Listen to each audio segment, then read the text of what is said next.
নমস্কাৰ মই প্ৰিয়ংকা আপোনালোকক মোৰ এই আন এটি ভিডিঅ'লৈ পুনৰ স্বাগতম জনাইছোঁ। আজি মই ভিডিঅ'টোত আপোনালোকক ক'বলৈ ওলাইছোঁ প্ৰিণ্টাৰৰ বিষয়ে। যি আমি প্ৰিণ্টাৰ ব্যৱহাৰ কৰোঁ, ঘৰতো ব্যৱহাৰ কৰোঁ বা অফিচতো ব্যৱহাৰ কৰোঁ, কিছুমান মানে দোকানতো ব্যৱহাৰ কৰে। এই প্ৰিণ্টাৰ মেইনলি দুই প্ৰকাৰৰ আমি ব্যৱহাৰ কৰোঁ। কোনটো প্ৰিণ্টাৰ আপুনি ঘৰত লগাব, কোনটো প্ৰিণ্টাৰ আপুনি অফিচত লগাব বা কোনটো দোকানত লগাব, সেই বিষয়ে জানিবলৈ ভিডিঅ'টো সম্পূৰ্ণকৈ চাই থাকক।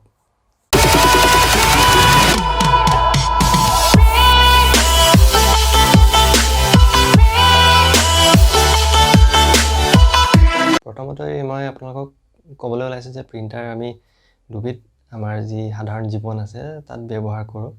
ডেইলি লাইফ যিটো কোৱা হয়, তাত আমি দুই প্ৰকাৰৰ প্ৰিণ্টাৰ ব্যৱহাৰ কৰোঁ। এটা হৈছে লেজাৰ প্ৰিণ্টাৰ, আন এটি হৈছে ইংকজেট প্ৰিণ্টাৰ।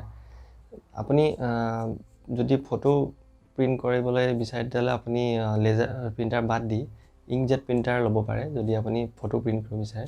কিন্তু বাকী যি লেজাৰ প্ৰিণ্টাৰ আৰু ইংকজেট প্ৰিণ্টাৰ যিখিনি কাম, ঘৰত কোনটো লগাব, অফিচত কোনটো লগাব বা দোকানত কোনটো লগাব, সেই বিষয়ে জানিবলৈ সম্পূৰ্ণকৈ ভিডিঅ'টো চাই থাকক। প্ৰথমতে মই ক'ব লাগিছোঁ ইংকজেট প্ৰিণ্টাৰৰ বিষয়ে।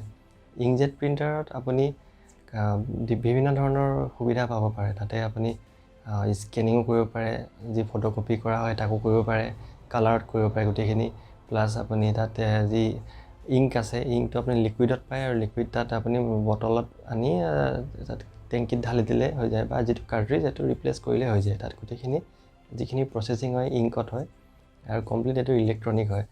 তো যিখিনি আপুনি প্ৰিণ্ট কৰিব তাত আপুনি বিভিন্ন ধৰণৰ কালাৰ প্ৰিণ্ট কৰিব পাৰে, প্লাছ ফটো প্ৰিণ্ট কৰিব পাৰে, ডকুমেণ্টছো ব্লেক এণ্ড হোৱাইটো প্ৰিণ্ট কৰিব পাৰিবই আৰু সেইটো থাকেই যেতিয়া। কিন্তু আপুনি ঘৰত ইয়াক লগালে সুবিধা হ'বনে? যদি আপুনি সপ্তাহটোত 2-3টা প্ৰিণ্ট উলিয়ায়, কালাৰ প্ৰিণ্টেই হওক বা ব্লেক এণ্ড হোৱাইটেই হওক, তেতিয়া আপুনি ইংকজেট প্ৰিণ্টাৰটো ঘৰত লগাব পাৰে। যদি আপুনি বোলে এমাহ-দুমাহৰ মূৰতহে 1-2টা প্ৰিণ্ট উলিয়ায়, তেতিয়াহ'লে আপুনি ইংকজেট প্ৰিণ্টাৰ লগালে আপোনাৰ বহুত অসুবিধা হ'ব। কাৰণ তাত যিখিনি ইংক থাকে সেইখিনি শুকাই যোৱাৰ চান্স থাকে। লগতে ইংকৰ যদি টেংক থকা প্ৰিণ্টাৰ হয়, তাৰ টেংকৰ যিখিনি পাইপ থাকে তাত চিয়াঁহী শুকাই পেলাই পাইপখিনি জাম হৈ যায়। আৰু লগতে তাৰ যিটো হেড থাকে, হেড বুলি কোৱা হয়, য'ত নেকি চিয়াঁহীখিনি গৈ আপোনাৰ কাগজখন প্ৰিণ্ট কৰে, হেডটো বেয়া হৈ গ'লে পিছত আকৌ আপুনি বদলাবলগীয়া হয়। কিন্তু এই প্ৰিণ্টাৰটো আপুনি যদি সঘনাই ব্যৱহাৰ কৰে, সপ্তাহটোত 2 দিন বা এদিন আপুনি যদি ব্যৱহাৰ কৰি থাকে, তেতিয়াহ'লে আপুনি ঘৰত ইয়াক লগাব পাৰে আৰু ই আপোনাৰ ঘৰৰ কাৰণে বেষ্ট প্ৰিণ্টাৰ হ'ব। ঠিক তেনেদৰে laser jet printer. Laser jet প্ৰিণ্টাৰটো কি? লেজাৰ জেট প্ৰিণ্টাৰত চিয়াঁহী যেনেকৈ ইংকজেট প্ৰিণ্টাৰত ভৰাবলগীয়া তেনেকুৱা চিয়াঁহী তাত নাথাকে। তাত টোনাৰ পাউডাৰ থাকে। পনীয়া নহয় বস্তুটো, পাউডাৰ থাকে। সেই পাউডাৰ তাত কাৰ্ট্ৰিজত ভৰাই তাক প্ৰিণ্টিং প্ৰচেছ কৰোৱা হয় আৰু তাত কিছুমান ফিউজাৰ ফিল্ম বুলি কয়, ফিউজাৰ থাকে, এছেম্বলি এটা থাকে লেজাৰ প্ৰিণ্টাৰৰ ভিতৰত। তাত লেজাৰৰ জৰিয়তে গোটেই প্ৰিণ্টিং প্ৰচেছটো কৰোৱা হয়। আৰু এই প্ৰিণ্টিংটো আপোনাৰ একুৰেট হয়, কিন্তু ব্লেক এণ্ড হোৱাইটহে পাব, তাত কালাৰ প্ৰিণ্ট নাপায়। কিন্তু ইংকজেট প্ৰিণ্টাৰতকৈ তাত যিখিনি প্ৰিণ্ট আপোনাৰ ৰিজলিউশ্যন বা প্ৰিণ্টিং কোৱালিটি, সেইটো যথেষ্ট ভাল পোৱা যায়। ঠিক তাকে এতিয়া আপুনি যদি লেজাৰ জেট প্ৰিণ্টাৰটো ঘৰত লগায়, সেইটো আপুনি এবছৰ মূৰত এদিন চলালেও আপোনাৰ বেয়া নহয় সোনকালে। যদি আপুনি সৰহীয়া প্ৰিণ্ট কৰে ঘৰত, তেতিয়া ইংকজেট প্ৰিণ্টাৰ বাদ দি লেজাৰ জেট প্ৰিণ্টাৰ ল'ব পাৰে। যদি এদিনতে আপুনি 10টা-20টাকৈ প্ৰিণ্ট আউট উলিয়ায়, তেতিয়া আপুনি ইংকজেট প্ৰিণ্টাৰ নলৈ লেজাৰ জেট প্ৰিণ্টাৰ ল'লেহে আপোনাৰ লাভ হ'ব, যদিহে ব্লেক এণ্ড হোৱাইট প্ৰিণ্টিঙত আপুনি কাম কৰে, কেৱল যদি চিঠি পত্ৰ এনেকুৱাবিলাকহে উলিয়ায়। আৰু দোকানত আপুনি লেজাৰ জেট প্ৰিণ্টাৰ আৰু ইংকজেট প্ৰিণ্টাৰ দুয়োটাৰে কাম হয়।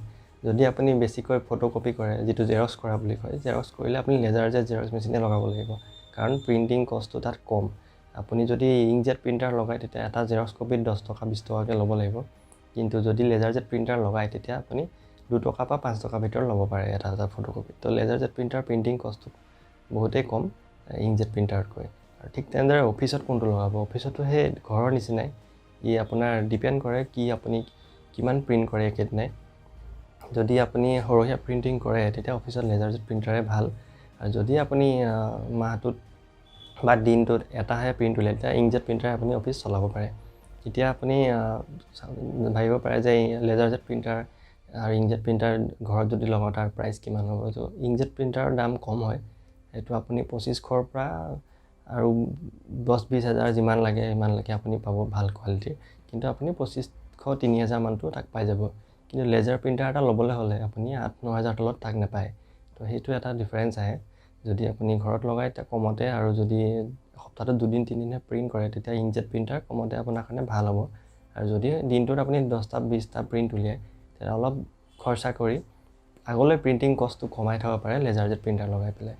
ঠিক তেনেদৰে ইংকজেট প্ৰিণ্টাৰৰ চিয়াহী দামটো অলপ বেছি হয়। ইংকজেট প্ৰিণ্টাৰৰ চিয়াহী দাম এবাৰত যদি সলনি কৰিবলগীয়া হয় আপুনি তেতিয়া তাত আপুনি 2000ৰ পৰা 2500 টকালৈকে ভৰিবলগীয়া হ'ব পাৰে। কিন্তু ট'নাৰ প্ৰিণ্টাৰ যিটো ট'নাৰ কাৰ্ট্ৰিজ তাত যদি ৰিফিল কৰে 150-130 টকা মানতে আপোনাৰ ৰিফিলিং হৈ যায়। প্লাছ যদি কাৰ্ট্ৰিজটো সলায়ো এটা 1000 বা 1100 মান টকাত আপোনাৰ কাৰ্ট্ৰিজটো কমপ্লিট ৰিপ্লেচ হৈ যায়।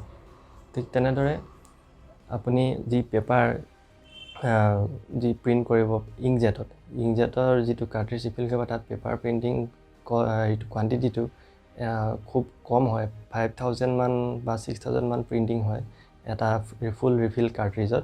ঠিক তেনেদৰে ইংকজেটত অলপ প্ৰিণ্ট কোৱান্টিটিটো বেছি হয়। যে পেপাৰ যিটো প্ৰিণ্টিং কোৱান্টিটি সেইটো প্ৰায় ডবলে হয়। কিছুমানত 8000 পৰা 10000লৈকে এবাৰ ৰিফিল কৰাৰ পিছত কাৰ্ট্ৰিজটো আপুনি প্ৰিণ্ট কৰিব পাৰে বা 9000 পেজ বা 10000 পেজ আপুনি প্ৰিণ্ট কৰিব পাৰে।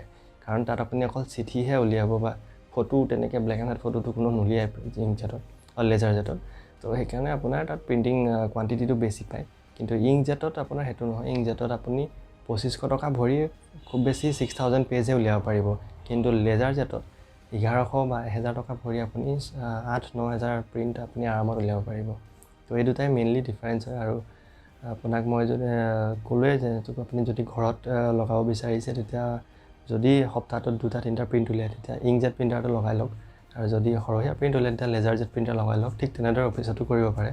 কিন্তু দোকান যেতিয়া খুলিব দোকানত আপুনি ফটোকপিৰ কাৰণে লেজাৰ জেটে লগাব। আৰু যদি এই যিবিলাক পাছপৰ্ট চাইজ ফটো উলিয়ায় বা কালাৰ স্কেনিং কালাৰ জেৰক্স সেইখিনিৰ কাৰণে আপুনি ইংকজেট লগাব লাগিব। দোকানত দুইটাই লগাব লাগিব। আৰু ঘৰৰ কাৰণে ইংকজেট বা লেজাৰ জেট আপুনি কিমান প্ৰিণ্ট কৰে সেইটো চাই ল'ব। অফিচতো ঠিক তেনেদৰে আপুনি কিমান প্ৰিণ্টিং কৰে এদিনত বা সপ্তাহটোত তেতিয়া সেইখিনি চাই পেলাই আপুনি প্ৰিণ্টাৰটো লগাব। আশা কৰোঁ ভিডিঅ'টো চাই আপুনি নিশ্চয় জানিব পাৰিলে প্ৰিণ্টাৰৰ বিষয়ে কোনটো প্ৰিণ্টাৰ আপোনাৰ কাৰণে ভাল হ'ব। যদি কিবা ডাউট আছে কমেণ্টত জনাব পাৰে। আৰু যদি চেনেলটো ছাবস্ক্ৰাইব কৰা নাই তেতিয়া ছাবস্ক্ৰাইব কৰি দিব। এনেকুৱা ভিডিঅ' মই আপোনালোকৰ আগলৈ লৈ আহি থাকিম। ধন্যবাদ।